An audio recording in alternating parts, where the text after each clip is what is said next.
तरह मरा नहीं करते। बुद्धं शरणं गच्छामि। संस्कृति का सार बिहार है, गौरव अपार बिहार है, ये कर्म भूमि महान की, गंगा की धार बिहार है।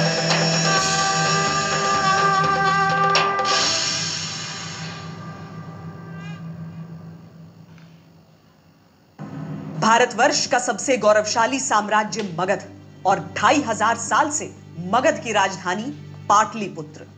भारत के इतिहास के सबसे स्वर्णिम पन्नों में लिपटा है बिहार। रामायण काल में इसी धरती पर जन्मी थी देवी सीता। महाभारत युग में यही राजा जरासंध ने राज किया था, भगवान श्री कृष्ण को रण छोड़ने को मजबूर किया था। इसी धरती ने दुनिया को पहला सम्राट दिया। लिच्छवी राजाओं ने दुनिया को पहला लोकतांत्रिक गणराज्य दिया। ये भूमि है महावीर की, भगवान बुद्ध की, चाणक्य की, आर्यभट्ट की, कालिदास की। ये भूमि है आंदोलन की, ये भूमि है बिहार की। बिहारी इस तरह मरा नहीं करते। This is not fair man. Sushant, अपने जीवन की सुंदर कहानी का तुमने अपने ही हाथों दुखांत कर लिया।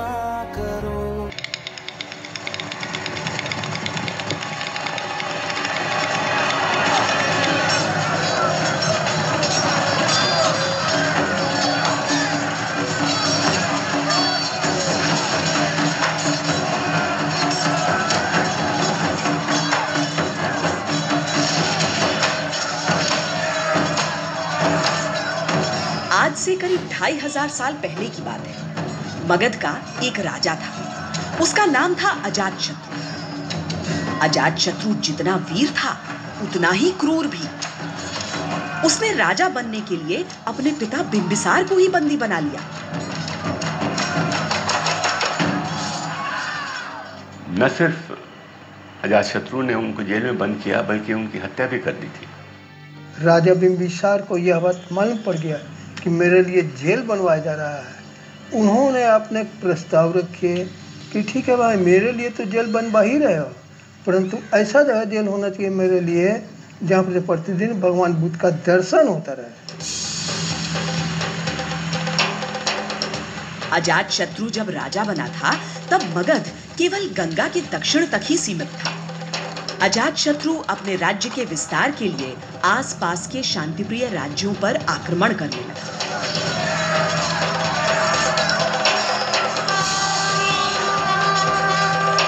एक एक कर उसने वैशाली, काशी, कौशल समेत 36 राज्यों को मगध में मिला लिया। वो व्यापक था, ये मगध साम्राज्य था, और उत्तर में वैशाली तो उसके साथ था ही, और मैं पश्चिम में भी वो कौशाम्बी तक गया था, दक्षिण में भी उसका साम्राज्य फैला हुआ था।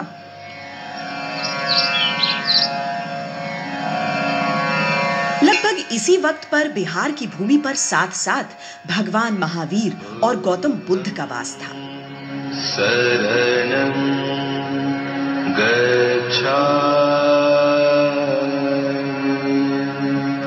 599 ईसा पूर्व में वैशाली में जन्मे थे जैन धर्म के अंतिम तीर्थंकर भगवान महावीर। गौतम बुद्ध का जन्म उनके 22 साल बाद हुआ था। मैं कुछ नहीं कहूँगा, तुम्हारे इस तरह जाने का गुस्सा है, और हो भी क्यों ना। सिर्फ तुम्हारे पैरों तले स्टूल नहीं खिसकी है, पूरे बिहारियों के पैरों तले जमीन खिसक गई है। हमारे सैकड़ों वर्षों का गुमान एक झटके में बिखर गया। बिहारी इस तरह मरा नहीं करते। जीवन भर की संघर्ष की भट्ठी में तब तक बनता है कोई बिहारी। आखिरी सांस तक हार नहीं मानकर बनता है कोई बिहारी। कोई बिहारी इसलिए बिहारी नहीं कि वो बिहार से है, कोई बिहारी इसलिए बिहारी है कि वो ढीठ है।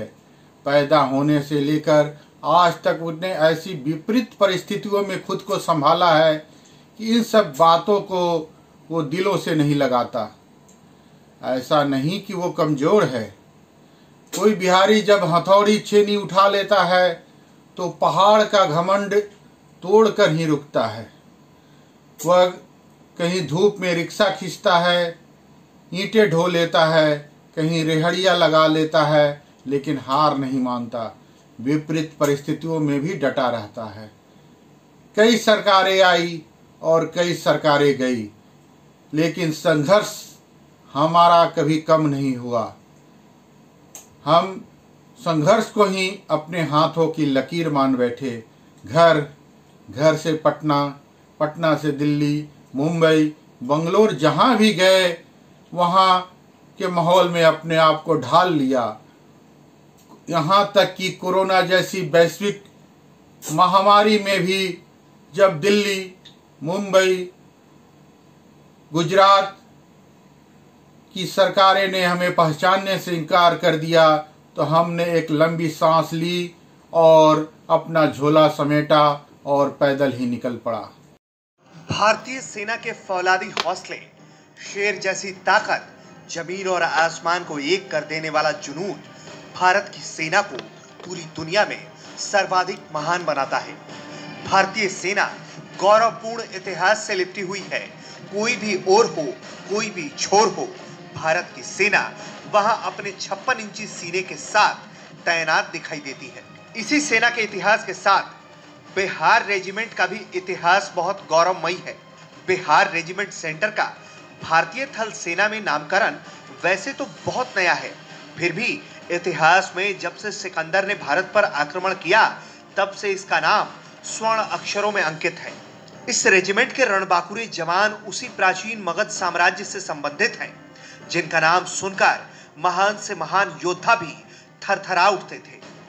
बिहारियों ने हमेशा ही जननी जन्मभूमि की बलि वेदी पर अपने शीश को अर्पण किया है।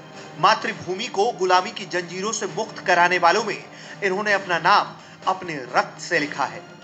बिहारी योद्धाओं की वीर गाथा 1758 में शुरू होती है। जून 1763 में मीर कासिम ने पटना पर हमला बोला तो बिहारी योद्धाओं ने मीर कासिम की विशाल सेना को पीछे धकेल दिया, लेकिन अंग्रेजी सेना द्वारा मदद नहीं मिलने पर मीर कासिम की सेना विजयी हो गई थी। जुलाई 1857 में दानापुर में सैनिकों ने विद्रोह का बिगुल फूंकते हुए अंग्रेजों पर गोलियां बरसाई।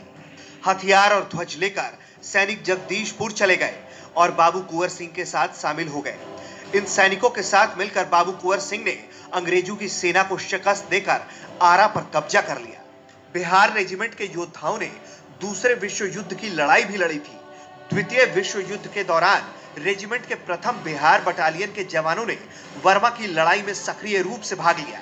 1944 में जापानी सेना के भारत के पूर्वी तट पर आक्रमण का सामना करने के लिए बिहार को लुइस ब्रिगेड में शामिल किया गया। इन्हें इम्फाल भेजा गया। सैनिकों ने हाका और गैंगा पहाड़ियों को जापानी सैनिकों के कब्जे से मुक्त करवाया। 1965 हो या 1971 या फिर कारगिल युद्ध में बिहार रेजिमेंट के सैनिकों ने अपनी वीरता दिखाई।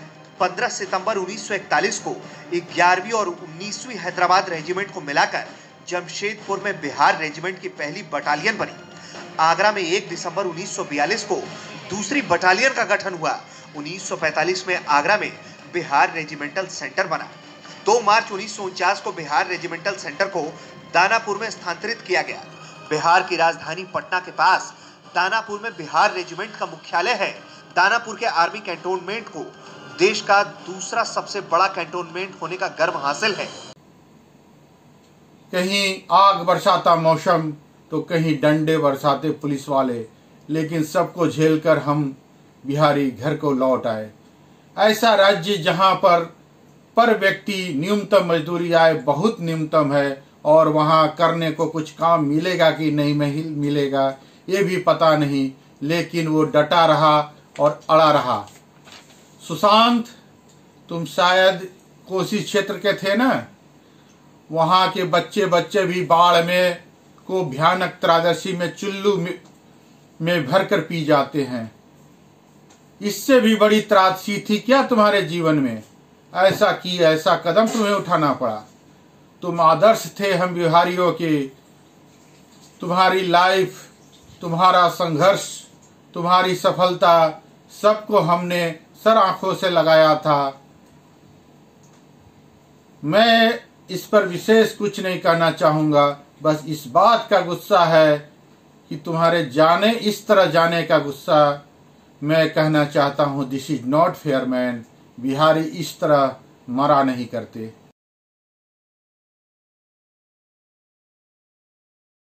मनीष मौजूद है। डॉक्टर मनीष, सुशांत सिंह राजपूत जैसा एक उभरता सितारा जो बेहतरीन काम कर रहा था, आखिर उसे ये कदम उठाने की जरूरत क्यों पड़ गई होगी? देखिए, ये एक हत्या है।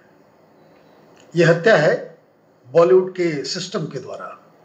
और वो सिस्टम क्या है? देखिए, मैं फिल्म नहीं देखता और मैं बहुत ही क्लिनिकल तरीके से बॉलीवुड को समझता हूँ, जानता हूँ, और किस तरीके से वहाँ पे जो धंधेबाजी जो फिल्मों का हिंदुस्तान में होता है, उसकी परतों को समझना जरूरी है। अब आप उसको समझेंगे, इमीडिएटली आपको समझ में आ जाएगी ये बात कि आखिर सुशांत क्यों उसने सुसाइड किया। अब मैं एक बात, कंट्रोवर्शियल बात में कह दूं, अभी तक वो अरिजीत सिंगर या रणबीर कपूर, ऐसे तमाम, विवेक ओबराय, ऐसे तमाम कलाकार हैं, उन्होंने सुसाइड क्यों नहीं किया, ये अपने आप में दूसरा सवाल है जिसे समझना जरूरी है जी। क्योंकि बॉलीवुड ये एक अंडरवर्ल्ड के द्वारा चलाया जाने वाला एक इंडस्ट्री है।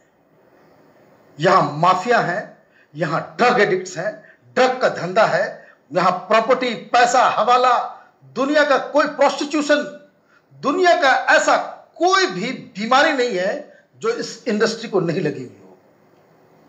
और जब ये बीमारी होगी, जब ये माफिया काम करेगा, there has to be somewhere someone organizing all this things. बिल्कुल, है ना? बिल्कुल। कि जब ऑर्गेनाइज लूट होता है, जब ऑर्गेनाइज तरीके से आप देह व्यापार करवाते हैं फिल्म स्टार्स से, जब ऑर्गेनाइज तरीके से ड्रग का धंधा चलता है, ऑर्गेनाइज तरीके से हवाला से पैसा आता है, तो there has to be someone somewhere who are calling the shots. अब इस बात को समझिए कि बॉलीवुड जो है वो दरअसल यहां पे दाऊद इब्राहिम, डी कंपनी और उसके जो चेले चपाटी हैं, ये मत समझिए कि दाऊद इब्राहिम पाकिस्तान में बैठा हुआ है तो उसका सिस्टम खत्म हो गया है। बिल्कुल। मैं आपको बता दूं, बहुत सारे डी कंपनी के लोग हैं जिन्हें अभी भी उनके पास कोई चोर उचक्के किस्म का नहीं, वो इंडस्ट्री की तरह चलता है। उसमें काम करने वाले लोगों की सैलरी होती है, धमकाने वालों की अलग सैलरी होती है, शार्प शूटर की अलग सैलरी होती है। पकड़ा जाता है, जेल चला जाता है, तो उसके लिए उसके परिवार को पैसे दिए जाते हैं।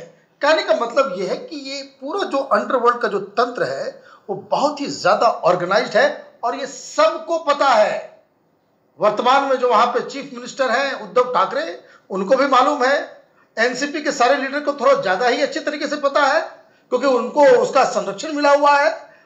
फिल्म में काम करने वाले सारे लोग उसमें जो है वो जुड़े हुए हैं।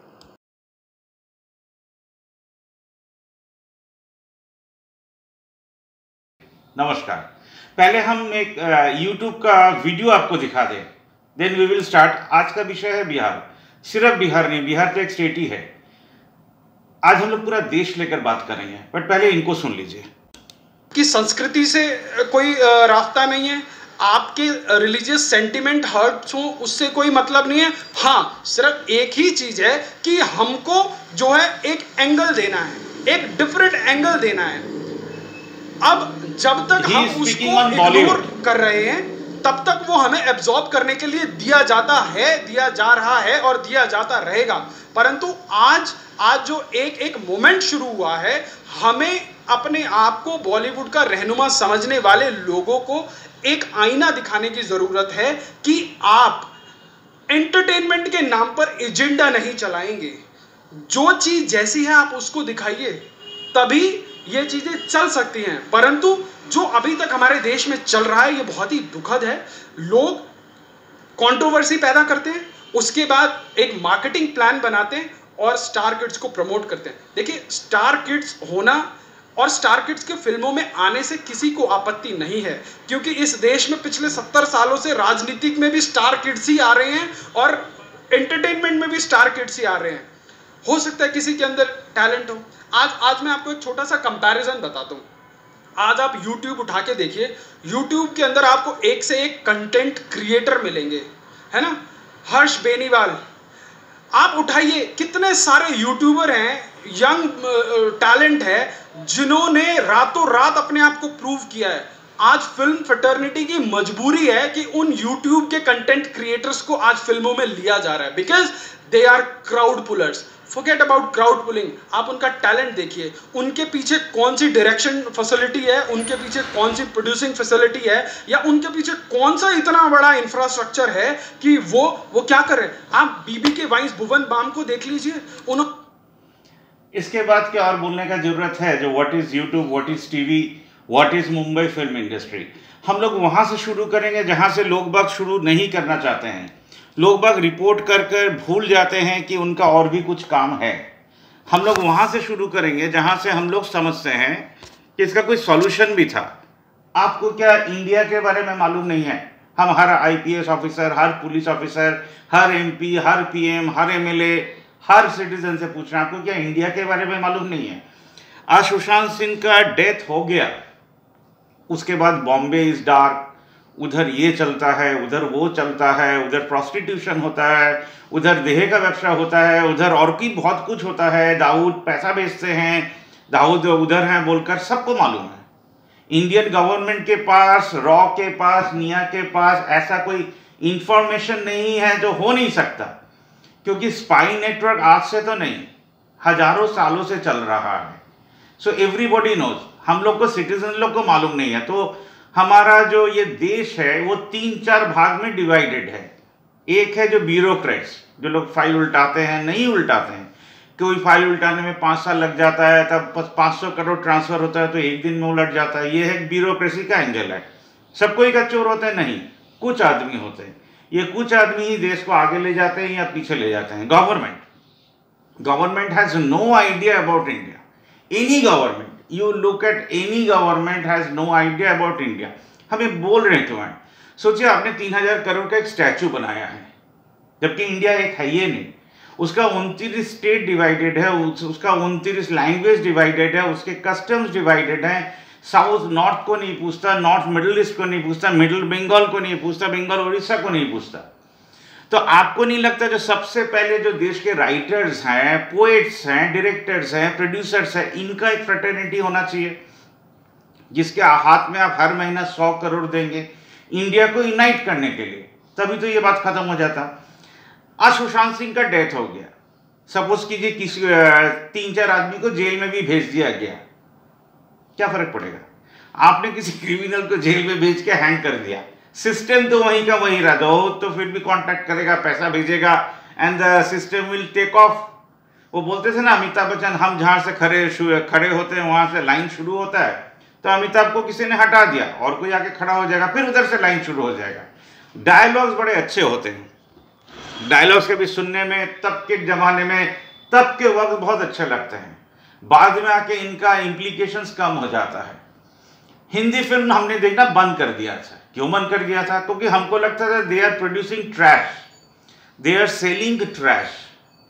When Rajesh Khanna started doing love songs and dancing and fighting, from that era 78-80 से डाउनफॉल ऑफ हिंदी सिनेमा हुआ। 1995 में जाके ये इसका मर्डर किया गया। 2000 से तो खैर फिल्म ही नहीं बनता है, स्टारडम बनता है।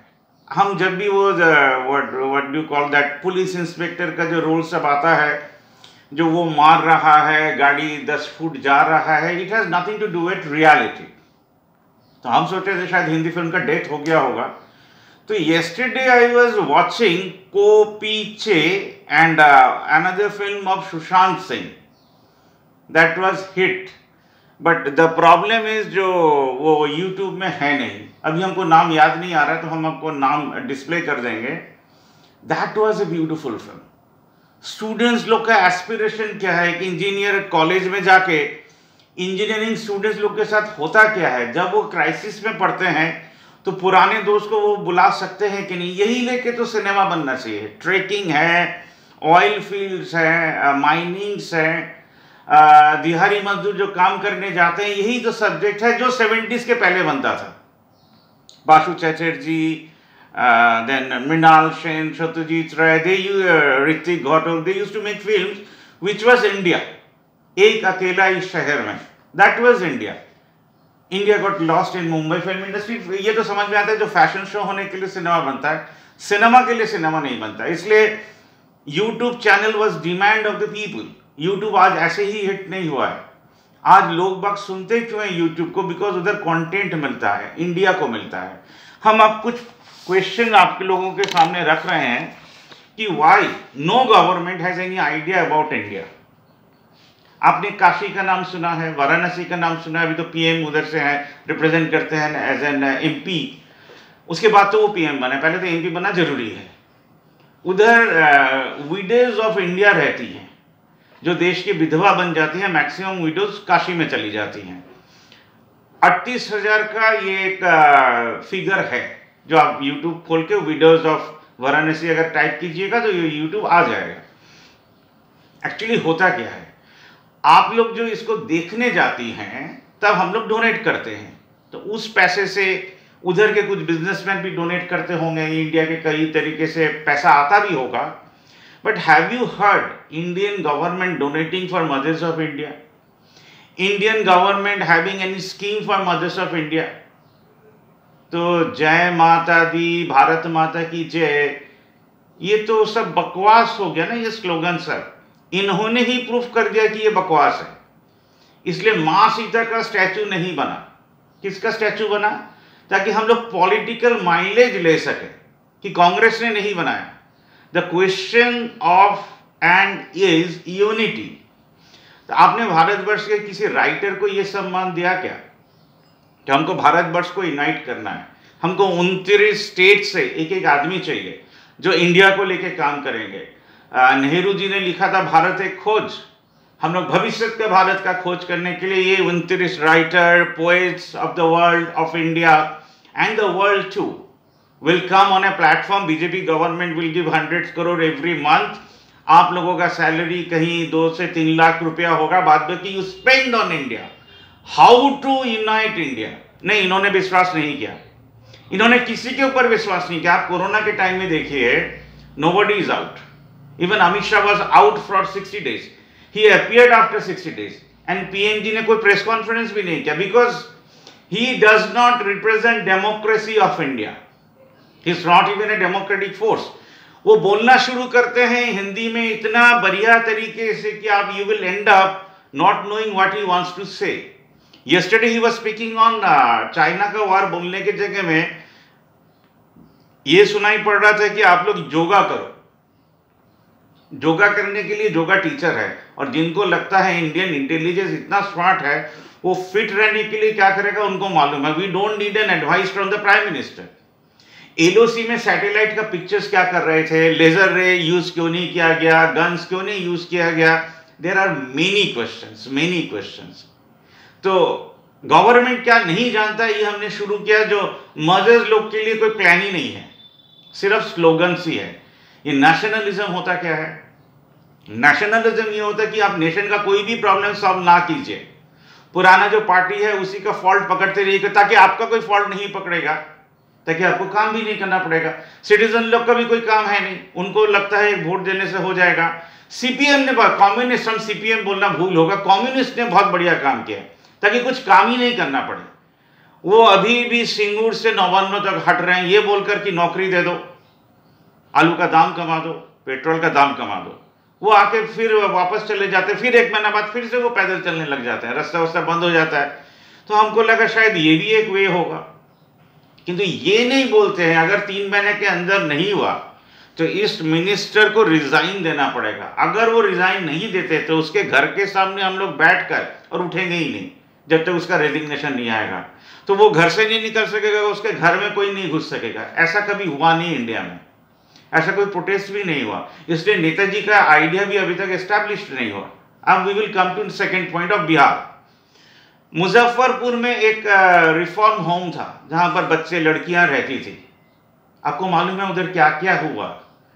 बहुत सारी बच्चियां प्रेग्नेंट भी हो गई। ये तो मुंबई का बोल रहे थे जो प्रोस्टिट्यूशन चलता है। ऑफिशियली एक रिफॉर्म होम गवर्नमेंट ने बनाया है।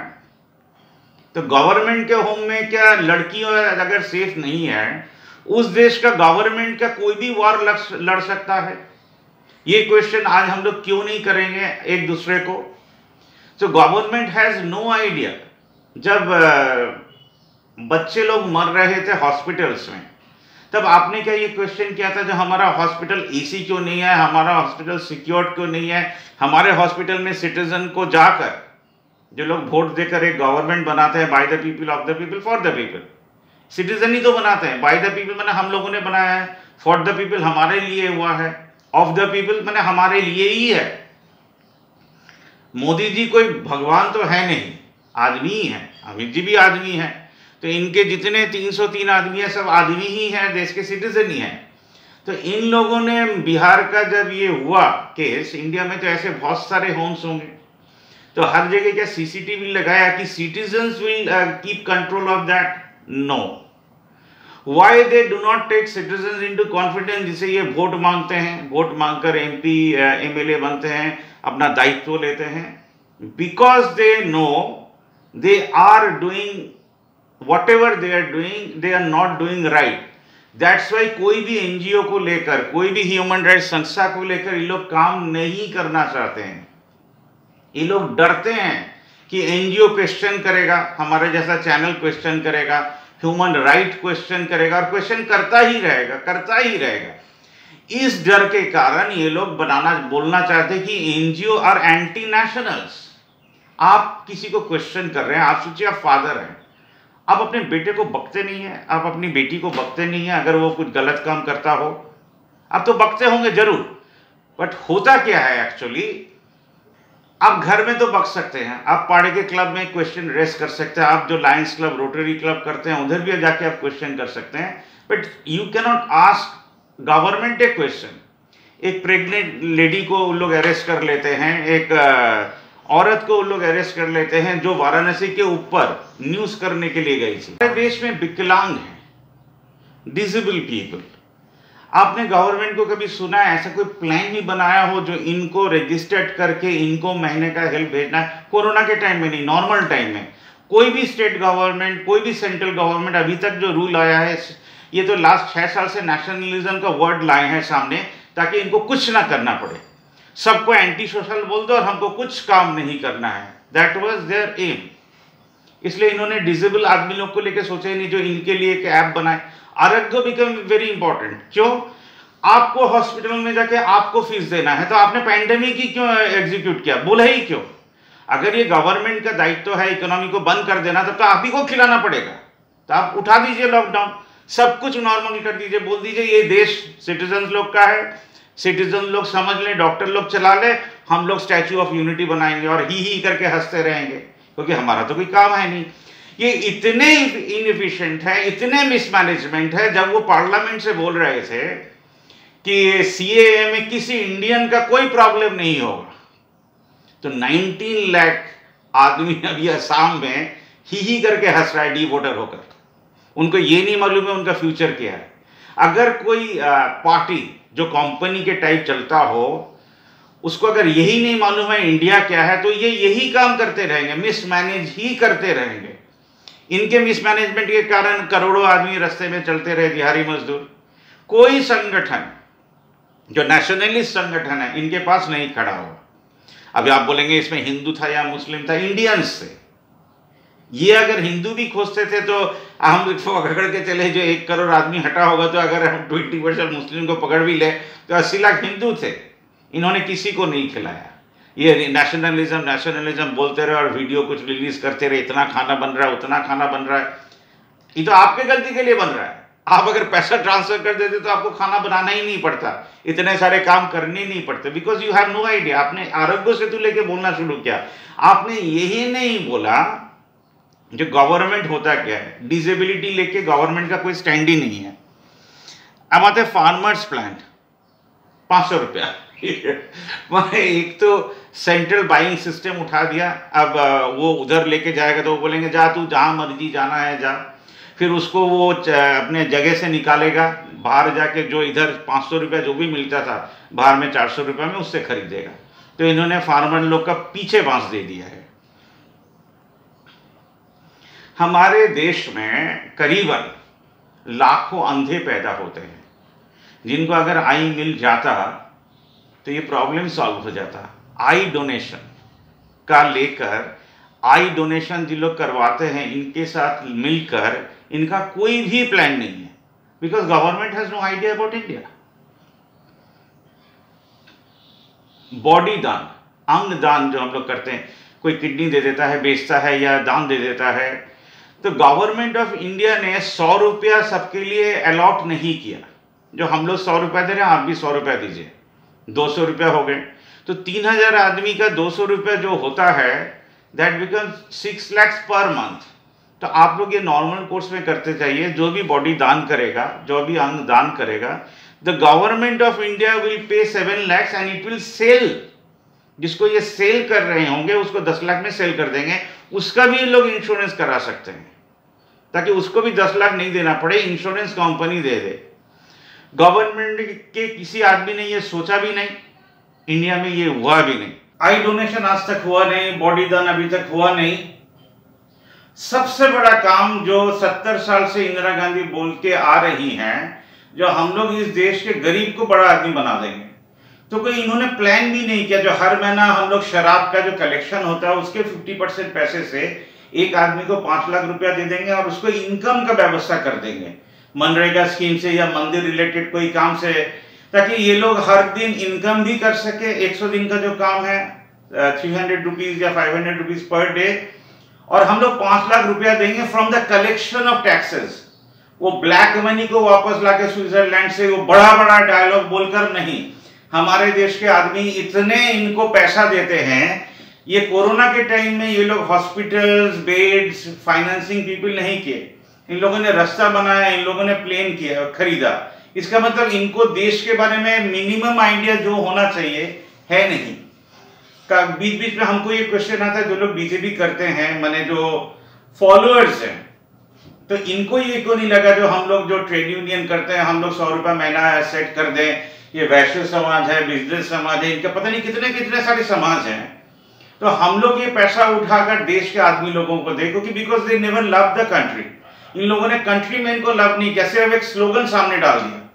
ये स्लोगन ही है डेंजरस इनके लिए, क्योंकि ये समझते हैं स्लोगन देने के बाद काम नहीं करना पड़ता है, बट कोई ना कोई तो आपको क्वेश्चन करेगा ही, और ये समझ ही जाएगा जो मेरा एक वोट इतना इंपॉर्टेंट है कि इनको वोट नहीं देना है। सबसे बड़ा बात हमने पहले बोला था, हम फिर से रिमाइंड दे रहे हैं, इनके पास कोई प्लान ही नहीं है। देश के लिए जो लोग काम करते हैं, एनजीओस, ह्यूमन राइट ऑर्गेनाइजेशन, इनके साथ काम करें, क्योंकि ये देश के लिए काम नहीं करते बोलकर जो लोग देश के लिए काम करते हैं उनको ये लोग एंटी सोशल बोलते हैं, इन्हीं के अगेंस्ट में केस बना देते हैं, इन्हीं को अर्बन नक्सल्स बोल देते हैं। So we are heading towards India which is under lockdown. ये लॉकडाउन कैसे उठेगा किसी को नहीं मालूम, कोई केसेस तो बढ़ रहे हैं, तो पुलिस का डंडा तो आपने खिलवा दिया, तो पुलिस के डंडे से कोरोना तो रुकेगा नहीं, ये आपको भी मालूम है, हमको भी मालूम है, और पुलिस को भी मालूम है। तो पुलिस का रोल पॉजिटिव कुछ था नहीं, फिर भी मर रहे हैं काफी सारे लोग जो फ्रंट में ड्यूटी कर रहे हैं, उन लोगों को मरना पड़ा। हेल्थ वर्कर, जो डॉक्टर्स लोग गांव में प्रैक्टिस करते हैं, जो लोग डॉक्टर्स नहीं है, सेमी डॉक्टर्स हैं, जिनको आरएमपीए बोला जाता है, they are in lakhs, they are sitting idle. इनका सर्विस उन्होंने लिया ही नहीं, क्योंकि इनको मालूम ही नहीं है इनके साथ करना क्या है। बिहार एक प्रॉब्लम है, बॉम्बे का जो डार्क साइड है that is a problem, Dawood Ibrahim is a problem, सब कुछ समझ में आता है। तब अगर आप क्रिमिनल्स बना सकते हैं, एक सिस्टम अगर क्रिमिनल बनाता है, वो पॉलिटिशियन लोग को पैसा देकर वो क्रिमिनल सिस्टम ही आगे बढ़ता रहता है, तो बिहार गवर्नमेंट क्यों नहीं मुंबई के लिए एक फंड बनाता है, जो जिनको एक्टर्स बन रहा है 200 करोड़ का एक तो फंड होगा, मुंबई में एक तो घर होगा, उनके काफी सारे डायरेक्टर्स होंगे, कैमरा मैन होगा, लाइट होगा, सब कुछ तो कर सकते हैं। अगर आप 200 करोड़ हर महीना देते हैं, जो उस पैसे से एक्टर्स लोग का भी चलेगा, उनको जाके किसी घर के अंदर 4 जन 10 जन करके रहना नहीं पड़ेगा, they can have their own life. अगर आप ऐसा काफी सारा फ्लैट्स खरीद लेते हैं, उधर जाके 40-50 आदमी रह सकते हैं, तो वो तो फिल्म नहीं बना सकेंगे। इस फिल्म का रिलीज का दायित्व अगर गवर्नमेंट ही ले तो क्रिमिनल सिस्टम ये नहीं बना सकेगा जो करण जौहर बोल रहे थे हम अपने लड़के को प्रमोट करेंगे, हम अपनी भतीजी को प्रमोट करेंगे, करे ना। तो गवर्नमेंट भी तो प्रमोट कर सकता है। अगर गवर्नमेंट 200 करोड़ लगाता है, हो सकता है ऐसा कोई फिल्म बन जाए जो 1000 करोड़ आ जाए, तो आपको तो 800 करोड़ का प्रॉफिट ही होगा। भावनामुक्त सिर्फ प्रॉब्लम नहीं दिखाता है, भावनामुक्त सॉल्यूशन भी दिखाता है। I hope you like this episode and will share till it reaches the PM, till it reaches every chief minister of India, so they also start thinking जो हम लोग एक फिल्म फ्रेटर्निटी बनाएंगे जहाँ पर 200 करोड़ हर महीना देंगे, so 29 states giving 200 crore will be a huge amount to make films, to create talent। आज गांव से ओलंपियन क्यों नहीं निकलते हैं? क्योंकि हम लोगों ने प्लान ही नहीं किया। अबव 40 अगर आप कंपटीशन कराना शुरू करें, लाख 2 लाख 5,000 10,000 प्राइज देना शुरू करें, तो कोई अनहेल्दी आदमी नहीं होगा इंडिया में। Think new, think afresh. नमस्कार, प्रणाम, good morning, good afternoon, good night.